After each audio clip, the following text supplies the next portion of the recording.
It's about time you correct your stubborn shoulders. In today's video, I'm giving you the best solution, starting with the most important: running an overhead press specialization program.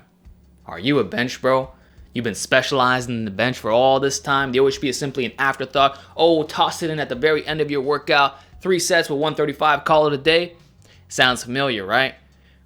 And that's why your shoulders aren't growing to their full capacity. Not saying you can't get super far, even elite gains, but if your typical horizontal presses are not cutting it for you, you need more vertical pressing volume, then the simplest solution of all time is dedicating a certain duration where the specificity is going to be through the roof on those vertical presses, which in this case is referring to a torso angle that varies between 45 degrees and 90 degrees. That is your range. Anything below, let's say 30, 15 flat, that's your horizontal. So what I will prescribe as a general recommendation, keep in mind nothing is set in stone, is a 2-to-1 ratio of vertical to horizontal presses. Meaning instead of doing flat bench, weighted dip, then overhead press, why not do overhead press, a high incline, and then your flat bench? It's simply a shift. And the reason you want to do more than being fully 100% upright is to minimize overuse injuries in the shoulders. Not to mention retaining that low benching performance and also having carryover. Because what many fail to understand is that this upright angle is not best for the delts, since you're not maximizing the bottom range of motion. It's really a mid-focus kind of press, but when you're around here, it doesn't beat being tilted back ever so slightly. And so if you get stronger at the 75-degree press, it'll instantly boost your 90-degree press.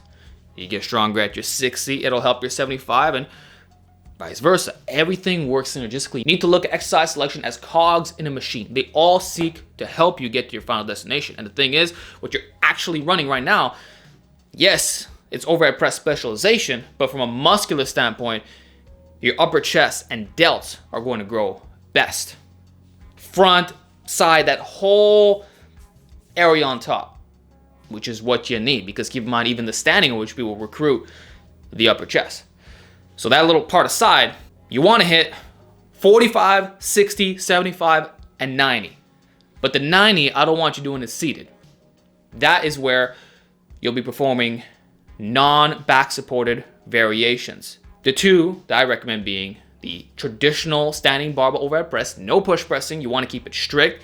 And because unstable, high repetitions are typically advised. This way you'll retain proper form without other muscles being the limiting factor. This is why I noticed my strength and delt gains were way better from being in the 8 to 12 range as opposed to 5 to 10. So favor a moderate zone for standing, full range of motion always. Narrower grip, you can pause at the bottom or touch and go, it's all good. Then you'll want to OHP seated without your back helping out, which might be around 10 pounds less or so. That's very difficult, and you won't be able to cheat by leaning back. Actually, I might recommend it slightly more over a Z press, even though that's what I'll be showing you today. Because a Z press, although it is a lot more unstable, it has an element of strictness that cannot be compared. You will feel your upper back, your delts to the max. It is a foolproof test of dummy strength. If you can do at least 185 on this exercise, it's hard to believe you'll have small delts. Z pressing will humble anyone, and if you've been having shoulder pain, this can seek to correct or work around it. This is where you're not overloading all the time.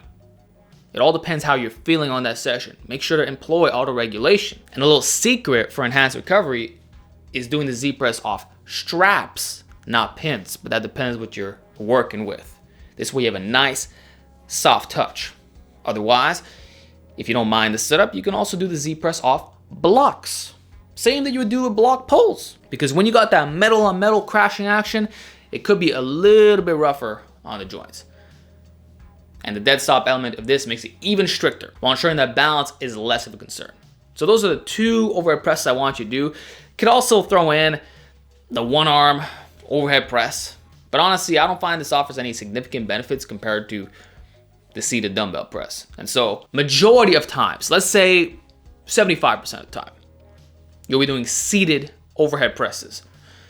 These are best for hypertrophy because it removes all the other external factors that don't contribute to pure delt gains. Motor unit recruitment of the delts, upper chest, and triceps are maximized, thereby being able to lift the heaviest. Force production is as high as it's ever going to be. Your core is not an issue. Upper back, same thing. Mobility, basically every single one of you watching this can do seated presses. And it happens to be a bit stricter since you're locked into that angle. It's not going to have a deviating torso angle like you would see with non-back supported. And so you'll want to average about 4 vertical presses a week. And I recommend training twice a week. And like I mentioned previously, you'll want different exercises for different days. Now, this doesn't mean you have to hit every angle for a given mesocycle. You can alternate every month or so. Depends how your recovery and progressive overload is going. Only rotate when plateaus kick in or you start to feel a bit banged up. But a simple way to program this is running the same template, so the same angles, but you're just changing the implement. So if on day 1 you did 75 degrees and 45 degrees, day 2 doesn't have to then be 90 degrees and 60 degrees. You can run the same day 1 workout, but now, let's say you were doing barbells before, you can switch to dumbbells, or you can mix and match. The first exercise can be dumbbell, second barbell, and then you flip. So there's a million ways to program this. I'm not here to describe all those nuances because then I'll be here all day. The point is, we don't want to just be upright like this. That's how you get plateaus. And if you plan on running an overhead press specialty program for months, or even up to a year, then it's in your best interest to have some diversification. Otherwise, you won't be able to hang. And you go right back to what you're doing before. So that's the most important thing by far. All right, getting stronger at these compounds is your first line of defense for growing those shoulders. Regarding form, you'll hear a lot of talk about staying in your active range. You don't want to go below the point where your shoulder starts to tip like this. Well, here's the thing. If you have a shoulder width grip, or you're slightly outside, you're not all the way out to here in the frontal plane maximally, then your active range is going to be pretty fucking low. For 90% of you, it'll be at least to the chin or slightly below.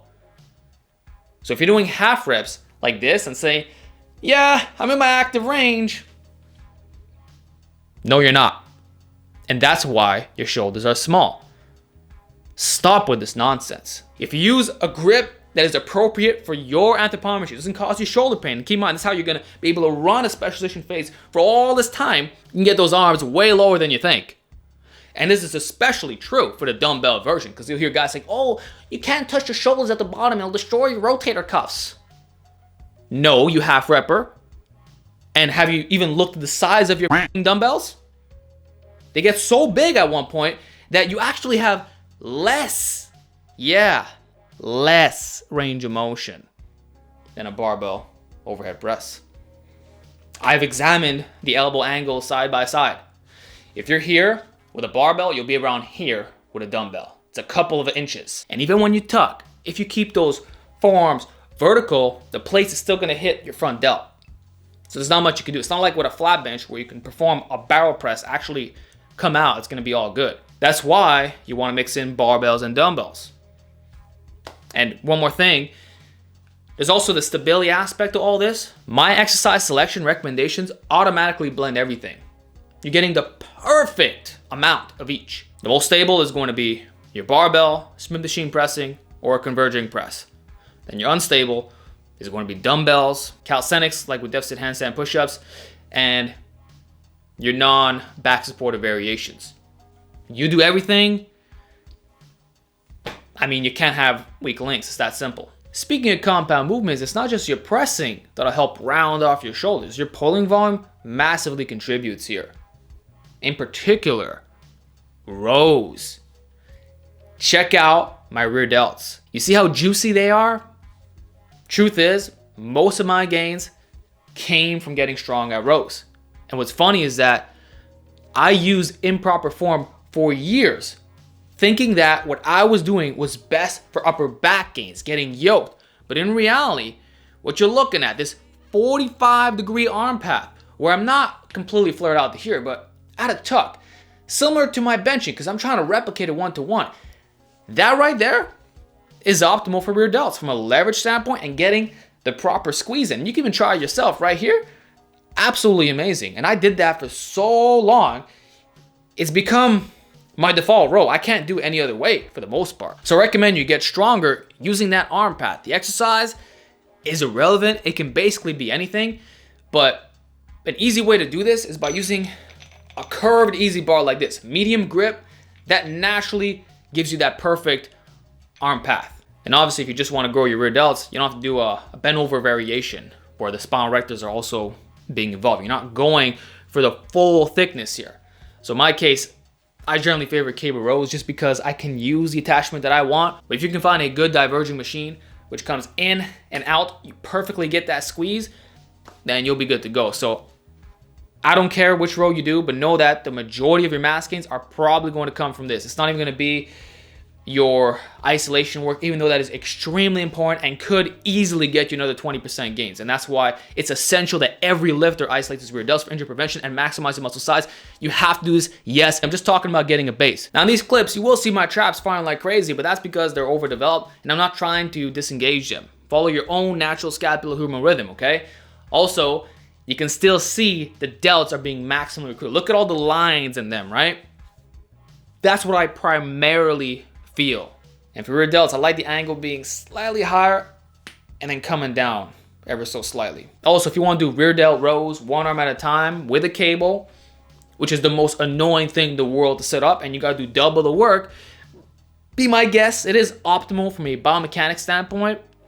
You get to go around the body, maximum lengthening of the delts, the best squeeze. Like, we can say this is best. But for me, I'd rather do the bilateral version. I don't feel like gains are compromised, especially if you get strong. And then for vertical pulling, yes, you can actually hit your rear delts with pull-ups and lat pull-downs. The secret is to use a wide grip, but not super wide. You want to be slightly outside shoulder width apart, such that the form is not diagonal, but either vertical or the tiniest speck outwards. Also, don't obsess about super range of motion. Just get that contraction in the rear delt. So my muscle connection is important here. For most of you, that's going to be around chin level, maybe slightly below, but it doesn't really matter. We're not following arbitrary standards that apply to calisthenics or even for the lats, because for there, yeah, you want the humerus to get rather low for a full contraction. But here, we're not going for that. And so having a minute partial effect is fine in this case. And I'd recommend using body weight only, really focusing on the mind muscle connection. It's better to do the exercise properly than you strapping on all these plates, pulling aggressively, thereby making this a lot more arm and lat biased. Anyway, let's end off on the important topic of isolation work. This is essential for maximizing shoulder size. You want that capped look. You want to train the rear and side delts directly. Of course, still be strong, intermediate, advanced. That'll get you very far in having a general boulder appearance, but for the details, especially if you're going to be shredded or compete in bodybuilding, that extra emphasis does make a difference. Therefore, you'll want to hit one exercise for the side and rear delts, done twice a week with a high proximity to failure. I find that guys who struggle to get gains here are often leaving way too many reps in the tank, and I think it's important that we up the quality of these sets, especially since these isolation motions tend to not have the best resistance profiles. So if you're not straining to the max, I can see why you needed all this volume. But the truth is, if using proper form, you're not ego lifting, that in itself is going to do wonders for making the exercise feel more balanced. And if you make the following form and priority adjustments, even better. So let me start by saying this. What do you care most about? Your side or rear delts? If you've been snapped up, you're probably going to say rear delts. If you're purely in this for superficial aesthetic purposes, you're going to say the side. And the truth is, that's probably 90% plus you. So I get it. That's what you want, right? Okay, great. You want that outwards pop, some freezer action. Have you ever considered starting your workout with lateral raises? Muscle priority applies to this too. Sure, at the start of this video, I mentioned doing vertical presses and then your horizontal. You can still follow that template, but throw in an isolation at the very beginning. This way you are pre-exhausting. In theory, this can technically make your side delts slightly more of a limiting factor on your compound movements, especially if your main variation is at 75 degrees. But regardless of that, the real benefit is the fact that most lateral raises are generally harder at the top. They don't have the best strength curve. Of course, this could be remedied by using cables, but I'm gonna assume that you're using dumbbells like most gym bros, and that's what you want to get stronger at. It's simple, it gets the job done. Let's not overcomplicate this for today. Do know that I will be releasing a complete cable lateral raise guide. But in the meantime, let's stick to the basics, okay? That's what this video is about. All right, so typical lateral raises. You're weakest in the short position, yet that's what's being emphasized the most. And when you hit those at the very end of your workout, chances are it's even harder at the top. And that's why you resort to using cheat reps and incorporating all these weird techniques to shut off your traps when that was never necessary to begin with. Understand it as a scapulohumeral rhythm, and with muscle biasing, we don't want to remove muscles, we just want to put more emphasis on a given tissue. And here, almost everybody's doing lateral raises the classical way, which actually is more traps, right? Comparatively speaking, which is directly to your side. That's not what you want. You want to be doing them in the scapular plane, as in a Y raise. So coming right here, not straight out in front, like a front raise, not to your side, right about there, okay? Fists to wall, straight arm. You can internally rotate a little bit. Also, lean forward ever so slightly. And if you want even more emphasis, you can do your lateral raises chest supported. This way, it's easy to maintain that body positioning and you get the additional bracing from the pads. More stability equals more force production, plus this is stricter. Consider trying it. You're doing the purest function at the very start. It's essentially guaranteed growth and you will be able to go heavier. Now, if you don't like being weaker for your compound movements, I understand, but still try to get in at least one workout per week or more where you're starting off with lateral raises. And an easy solution could be, depending what your workout looks like, hitting lateral raises on non-push days. For example, let's say you're doing a push-pull legs or hybridized routine, or it's push-pull legs off followed by whatever. Between the push and the leg day, that's 48 hours recovery. Surely your side delts will be able to perform at the very start of your session, and it would not affect your squats any kind of way, nor your upcoming pressing session. Therefore, you can drive up that frequency for the side delts without compromising total weekly recovery. Now, realistically, this probably won't work for most schedules, but another method is to allocate at least one workout where you're starting with the isolation. So if you're running a full body program, heavy, light, medium, the light day can start with the lateral raises because you don't care what you're going to lift right after. But you still got that priority at the start where central fatigue is at its absolute lowest. Upper, lower, same thing. Maybe the Monday is really compound focus and the Thursday, you start with the lateral raise. And you pick a variation right after that you're not as emotionally invested in because that's what's going to drive you nuts. You don't like the fact that you're weaker even though it doesn't make a difference for net hypertrophy. Like you're getting the stimulus from those compounds and lateral raises aren't that taxing on the body to begin with. But it surely is taxing to hit them at the end after you're freaking exhausted to the max. And by the way, this also applies to Lou raises, which I strongly recommend. This is essentially a super range of motion lateral raise with scapular rotation, invented by the Olympic weightlifter Liu Xiaojun, the GOAT. It seeks to develop the entire shoulder complex. You fully shorten your front delts, lateral delts, and even upper traps. Great resistance profile. Standardized range of motion. Will assist standing overhead presses in terms of the mobility requirements and even that lockout strength there that you're in general.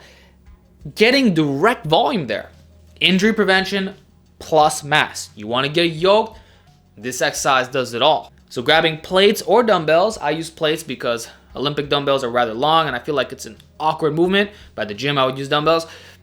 Start with a supinated position, leaning forward ever so slightly. Come out and then rotate with pronation. You'll be unbelievably pumped and quickly realize that heavy weights are not required. So if you can work up to doing 25 pounds for 3 sets of 10, That is amazing. I wouldn't be surprised if that in isolation is going to give you some decent delts. But again, the whole thing is to complement your entire routine. Like, if you do this plus standing vertical presses or any unstable vertical press, that's where the real money's at.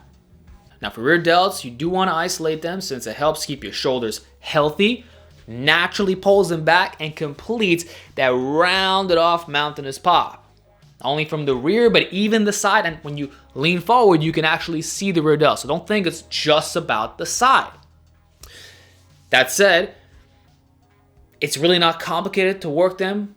You just want to have a motion where the arms are coming out to your side, either completely horizontal or at an angle or contracting down here, 45-degree angle, like with the rows. So you can isolate that same pattern. It doesn't make a huge difference. All variations have been proven to be effective. So pick your favorite, or rather, work them all in. In my case, I love the horizontal expander pull apart. This is number one for rear delts. It's better than the vertical if we're just trying to address this. That's proportionally more upper back and traps. So if you want a strict straining exercise, it's hard to beat this. And I believe that it'll teach anyone how to really punish the rear delts. Like, I thought that I was doing that with band face pulls, but the moment I switched to these, I realized how much I was missing out. And I find that it has a better resistance profile than the reverse pec deck, even though that is a godly S tier exercise. And that's realistically what you'll be doing. So you can work them in interchangeably. Expander if you train at home, reverse pec deck if you're at the gym, or mix and match. And then if using dumbbells, the classic reverse fly gets the job done, but don't do it without chest support. Rather, set it at a low angle, your bench, 30 degrees or so, and bring the arms back, not directly out to your side. You'll get a superior contraction on those rear delts.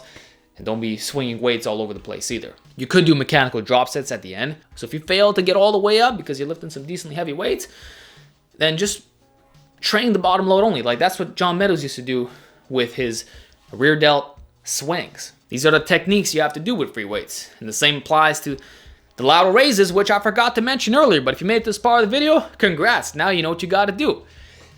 You go all the way to the top. Once you can no longer do that, you do these little baby repetitions. Not swinging, but trying. And then if you want, you can even do a expander lateral raise or band lateral raise. This way you have a more linear resistance profile. It's just going to be easier to grind out. This way, eventually you got nothing left inside. You can't even move your arms a couple of inches with the band. That's when you know you're done. And obviously the same can be applied to the rear delts. In my case, I do use the horizontal chest expander, but that was the mechanical drop set. So I started with the vertical and then I transitioned to horizontal. And if I feel that it was too difficult, like I struggled to get even 5 repetitions, then I'll drop a spring, go to failure once more. So that's my criteria. You got to get at least 5 this way, okay? And in general, the rear delts really do benefit from the short arm position. So make sure you're always getting a full contraction and you should be good to go. The isolation segment is not complicated and I wish I had more to say. It's really the beginning of this video what matters most. A lot of what I just shared now is basic knowledge. But sometimes that's what you need. And I hope that overall you learned a lot and will implement everything to finally build some 3D delts naturally. So that's it. Let me know which stubborn muscle you want to see next, and I'll see you then.